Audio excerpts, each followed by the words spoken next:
Check me out. Namaste, Morris. To be or not to be, to me, isn't a rhetorical question. It's the only thing in life really to do is to be.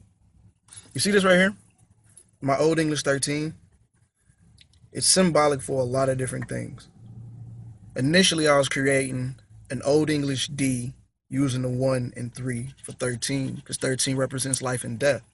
But even as I created that, subconsciously I put a B in there to be inside of the D. From being, there's doing. I believe when Shakespeare was asking that question, it was more or less a rhetorical question.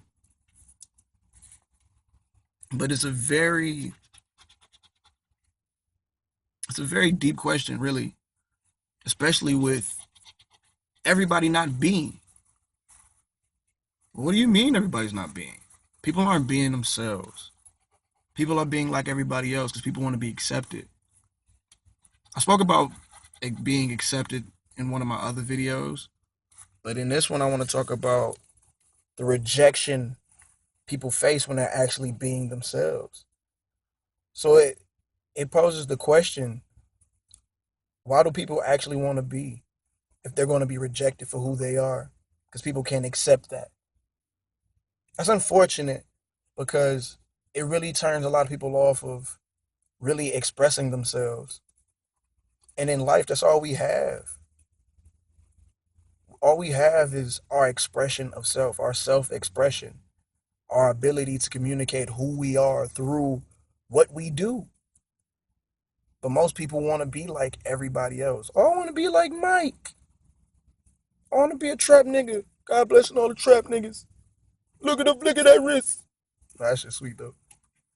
But in seriousness though, no one really wants to stand out. I ain't gonna say no one, because there's a lot of people out here standing out doing what the fuck they want, but they get criticized. I get criticized for being me. I get criticized for saying that I'm a golden Aquarian Buddha. I get criticized for being polyamorous. Feel me?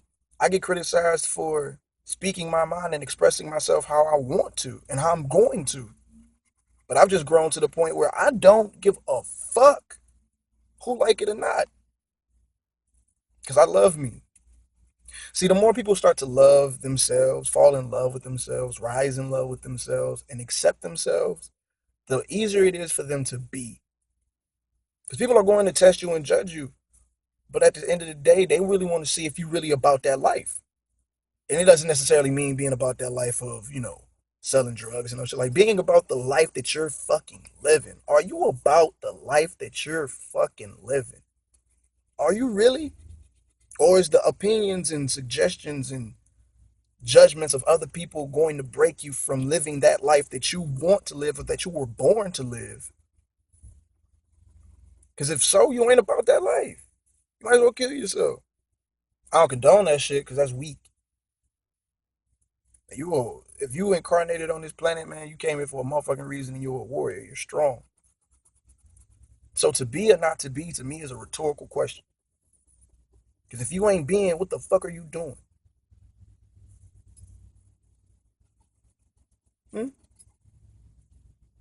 Well, anyway, man, I just wanted to come pose that question to you guys, share my thoughts on being. And I hope that all of you are being yourself, loving yourself, taking care of yourself, taking care of one another, man. Because we all we got. And if you out here being a beacon of light, being yourself, and paving the way for other people to feel comfortable with being themselves, I salute you. I tip my hat to you, player. But in the presence of all that is, all that has been, all that ever will be, I leave you all with peace, love, and godliness, man. You be good, do good, live good. That's why I say God is good, because I am that I am.